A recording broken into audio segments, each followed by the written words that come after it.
The MVP race this season is once again one for the ages, as the battle of the big men don't seem to have come to a conclusion just yet. Both Embiid and Jokic have been competing for the #1 spot on the MVP ladder over the last few months, while Giannis has kinda been lurking in the background trying to win his 3rd MVP. In this video, we will take a look at some stats to help us all find out who actually deserves to win the MVP this season. Let's just get right into it. Here, I have the top 3 candidates to win the MVP. Of course, some of you can probably tell who's who by the stats or by the picture. Who would you take by just looking at the stats? For me, it's a little bit tough, but I'll probably have to go with player C, as he's damn near averaging a triple-double while having a way better effective field goal percentage out of the 3 players. Now, if I show you who they are, will you actually change your pick also?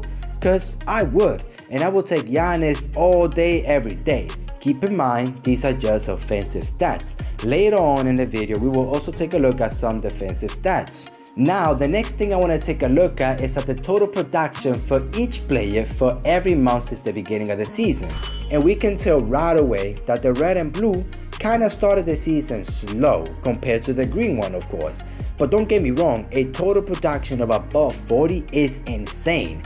But having a total production of 52 is even crazier. When we take a closer look at this, we can see that by November, the total production from the red line actually went up, and it stayed around there till March. We can also say the same thing about the blue line, but it was just a little bit later till his production went up from being around the low 40s to staying around the high 40s. While the green one kinda dominated all year long, staying around the high 40s and low 50s. By just looking at this graph here, we can all probably agree green has been more consistent and has dominated the season all year long. Now, if I show you who they are, would you look at it differently? I'm pretty sure you would, but let's just move on. By the eye test, we can all probably agree that Giannis is a way better defender, right? However, the stats are saying otherwise. Embiid, Giannis, and Jokic are kinda even.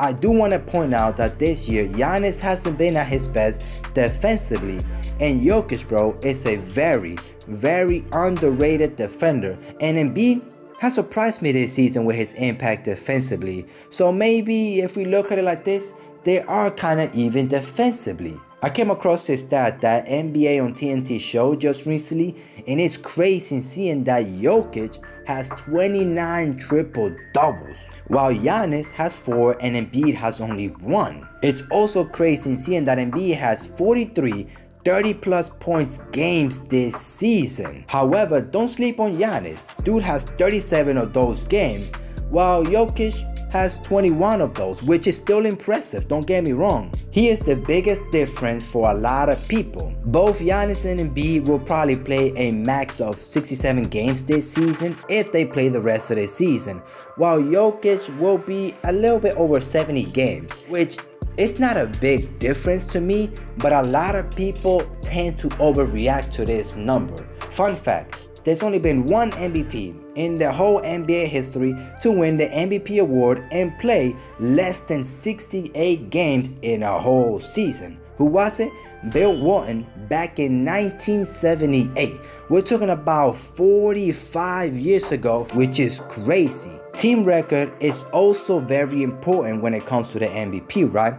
And we can see right away that the Bucks at the moment have the best record in the NBA and are 4 games ahead of both the Nuggets and the 76ers. So this kind of also shows Giannis is ahead of Embiid and Jokic. If the season ended today, don't you think that all this data that I've been showing you and all these stats that we looked at, wouldn't it indicate that Giannis is actually the MVP this season? Which is crazy, right? That he's number 3 in the MVP ladder right now. But of course, stats don't show everything, and data is not everything, right? But by the eye test, wouldn't we all agree also that Giannis is actually the best player in the MVP on the best team, arguably right now? I would agree. I mean, I'm pretty sure 80% of the NBA fans would agree that Giannis is actually the best player in the NBA today.